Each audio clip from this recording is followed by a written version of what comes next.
Perkenalkan, nama saya Nurhayu Basan, mahasiswa jurusan S1 Farmasi Ahli Jenjang Universitas Megarizky Makassar. Nah, pada kesempatan ini untuk memenuhi tugas mata kuliah kimia klinik, ada beberapa pokok bahasan yang akan saya jelaskan. Yang pertama yaitu mengenai spesimen urin, yang kedua spesimen feses, ketiga spesimen sperma, keempat spesimen darah, dan yang terakhir itu spesimen sputum. Tetapi sebelum saya lanjut, jangan lupa like, komen, dan subscribe. Sebelum saya lanjut ke pokok pembahasan yang tadi, saya ingin menjelaskan sedikit mengenai pendahuluan daripada kimia klinik ini, di mana deskripsi singkat daripada kimia klinik ini membahas berbagai jenis zat-zat kimia yang terdapat di dalam darah, serum, plasma, urin, cairan lambung, feses, dan lain-lain, di mana pada keadaan normal maupun pada keadaan abnormal untuk menunjang diagnosis penyakit. Kemudian untuk kimia klinik itu sendiri merupakan ilmu yang mempelajari aspek kimia dalam kehidupan sehari-hari manusia, baik dalam keadaan sehat maupun dalam keadaan sakit, dan juga penerapan metode laboratorium kimia untuk diagnosis, kontrol, pengobatan, dan pencegahan penyakit. Kemudian di samping itu juga kimia klinik dapat memberikan penjelasan tentang pengujian kimia, pengujian umum yang dilakukan dalam laboratorium kimia klinik dan teknik pengujiannya. Nah, mungkin ada yang bertanya, bagaimana pelayanan kimia klinik? Nah, di sini pelayanan kimia klinik dibagi atas dua, yaitu yang pertama laboratorium klinik dan yang kedua laboratorium kesehatan. Laboratorium klinik ini merupakan pelayanan kesehatan yang mendukung upaya penyembuhan dan pemulihan penyakit. Yang kedua, mengenai laboratorium kesehatan merupakan pelayanan yang mendukung upaya peningkatan kesehatan dan pencegahan penyakit. Pemeriksaan dalam laboratorium kimia klinik secara umum meliputi pemeriksaan kimia klinik, hematologi, mikrobiologi, parasitologi, pemeriksaan imunologi, dan pemeriksaan urinalisa. Kemudian untuk persiapan pengambilan spesimen urin ini meliputi dua. Yang pertama itu kapan waktu yang tepat, dan yang kedua itu postur tentang sekurang-kurangnya 15 menit. Nah, langsung saja kita ke pokok bahasan inti. Yang pertama yaitu mengenai spesimen urin, di mana urin ini merupakan penyaringan darah oleh ginjal dan dikeluarkan melalui saluran kemih, di mana saluran kemih ini merupakan salah satu organ dari sistem urinaria. Kemudian, tujuan dari pemeriksaan urin ini meliputi yang pertama tes kehamilan, yang kedua mengetahui zat asing, ketiga perkembangan penyakit, keempat melakukan diagnosis penyakit, kelima mendeteksi gejala penyakit, dan yang terakhir itu untuk pemeriksaan kesehatan. Kemudian mungkin ada yang bertanya, bagaimana penanganan urin itu sendiri? Nah, di sini urin yang sudah ditampung sebaiknya segera diperiksa, karena jika dibiarkan lebih dari 2 jam maka akan terkontaminasi. Nah, mungkin dari teman-teman ada yang bertanya, bagaimana penanganan urin itu sendiri? Nah, di sini urin yang sudah ditampung sebaiknya segera diperiksa, karena jika dibiarkan lebih dari 2 jam maka akan terkontaminasi dan dapat mengubah struktur kimia serta morfologi daripada urin tersebut, sehingga pemeriksaan bisa menjadi negatif atau positif palsu. Nah, jika di lokasi laboratorium ini jauh, maka perkirakan jarak laboratorium. Apabila jarak yang ditempuh ini kurang dari 2 jam, maka dapat diletakkan pada refrigerator pada suhu 40 derajat Celcius. Nah, sekarang kita melangkah ke pokok bahasan yang kedua, yaitu mengenai spesimen feses. Nah, spesimen feses ini merupakan cara yang dilakukan untuk mengambil feses sebagai bahan pemeriksaan. Tujuan dilakukannya pemeriksaan ini yaitu untuk mendeteksi adanya kuman seperti Salmonella, Escherichia coli, Staphylococcus, Shigella, dan lain-lainnya. Nah, mungkin di antara teman-teman ada yang bertanya, kapan waktu pengambilan feses tersebut? Nah, di sini pengambilan feses ini dilakukan pada setiap saat, terutama pada gejala awal. Nah, di sini feses yang diambil itu harus dalam keadaan segar. Nah, berikutnya contoh penyakit yang berhubungan dengan pemeriksaan spesimen feses yaitu askariasis, di mana pada gejala awal ini menetesnya infeksi telur-telur cacing yang tertelan ke dalam tubuh, di mana pada keadaan ini memicu gejala berupa demam, batuk kering, serta napas pendek. Kemudian untuk pengobatannya itu sendiri, pada umumnya dokter akan memberikan obat cacing seperti albendazol, ivermectin, atau mebendazol. Nah, obat-obatan tersebut biasanya dikonsumsi selama 1-3 hari. Nah, Selanjutnya yaitu faktor pencetus. Nah, faktor pencetusnya di sini ada 3. Yang pertama usia, yang kedua cuaca yang hangat, dan yang ketiga itu sanitasi yang buruk. Nah, untuk faktor pencetus yang pertama ini usia. Di sini sebagian besar orang yang mengalami askariasis ini berusia 10 tahun atau kurang dari 10 tahun. Nah, anak-anak pada kelompok usia ini dapat memiliki resiko yang lebih tinggi dikarenakan dinilai lebih sering terpapar tanah atau kotor-kotoran.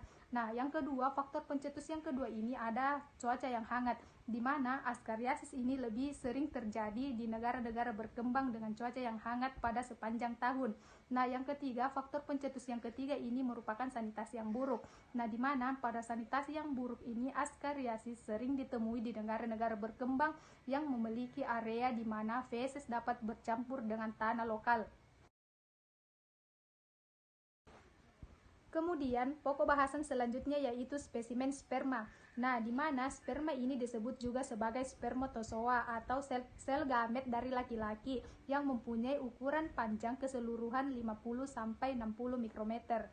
Nah, di mana bagian sperma ini terdiri dari 3 bagian. Yang pertama kepala, yang kedua bagian tengah atau bagian leher, dan yang terakhir itu bagian ekor, di mana dimensi kepala dengan panjang 4-5 mikrometer, lebar 2,5 sampai 3,5 mikrometer, dengan rasio antara panjang dan lebar yaitu 1,50 sampai 1,75.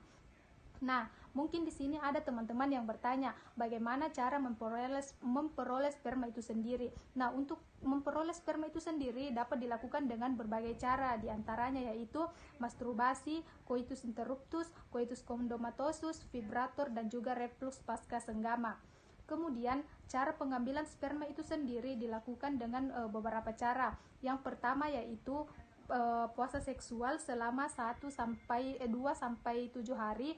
Yang kedua itu wadah bersih, tidak terbuat dari logam, plastik atau karet. Yang ketiga, pemeriksaan ini dilakukan maksimal 1 jam. Yang keempat, pemeriksaan tidak boleh dilakukan pada suhu di bawah 20 derajat Celcius atau di atas 40 derajat Celcius.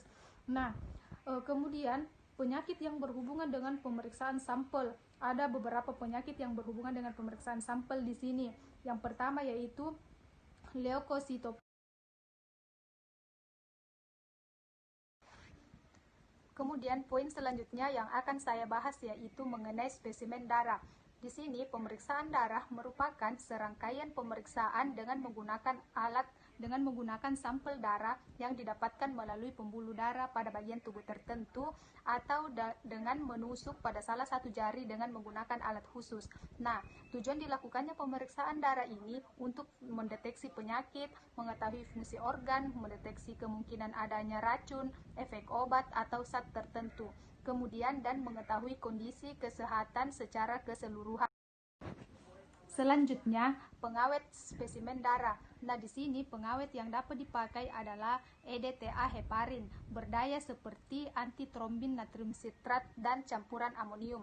Kemudian mungkin ada yang bertanya, bagaimana penanganan spesimen darah? Nah, di sini salah satu faktor yang dapat mempengaruhi dan dapat menentukan hasil suatu pemeriksaan laboratorium dapat kita lihat dari kualitas sampel serta pengerjaannya. Nah, di sini ada beberapa hal yang perlu diperhatikan dalam penanganan sampel. Hal yang pertama yaitu suhu, kemudian cahaya, kemudian pelabelan, kemudian pengemasan, dan yang terakhir itu transportasi. Nah, selanjutnya penyakit yang berhubungan dengan pemeriksaan spesimen darah ada beberapa yaitu diantaranya yang pertama penyakit diabetes, kolesterol, malaria, dan juga tifoid. Adapun poin terakhir yang akan saya jelaskan yaitu mengenai spesimen sputum. Nah, pada sputum ini merupakan lendir dan materi lainnya yang dibawa dari paru-paru, bronkus, dan trakea yang mungkin dibatukan dan dimuntahkan atau ditelan. Kata sputum ini sendiri dipinjam dari bahasa Latin yang artinya meludah, yang disebut juga sebagai dahak. Ini berdasarkan Kamus Kesehatan pada tahun 2011. Nah, ada beberapa cara pengambilan spesimen dahak, yaitu yang pertama, dilakukan di tempat terbuka dan jauh dari kerumunan, atau gunakan kamar terpisah yang mempunyai ventilasi cukup. Dan yang kedua yaitu pasien dalam posisi berdiri atau duduk agak condong ke depan, kemudian dikumur terlebih dahulu sebelum pengambilan dahak. Kemudian yang ketiga yaitu penderita menahan napas dalam-dalam, kemudian dibatukan sekuat-kuatnya sampai merasakan dahak yang dibatukan ini keluar dan keluar dari dada dan bukan pada tenggorokan. Selanjutnya yaitu cara penanganan spesimen untuk pemeriksaan mikrobiologi. Ada beberapa cara penanganan ini. Yang pertama yaitu pengambilan, kedua yaitu penampungan, ketiga penyimpanan, keempat pemberian label, dan yang terakhir itu pengiriman spesimen. Dan selanjutnya yaitu penyakit yang berhubungan dengan pemeriksaan sampel.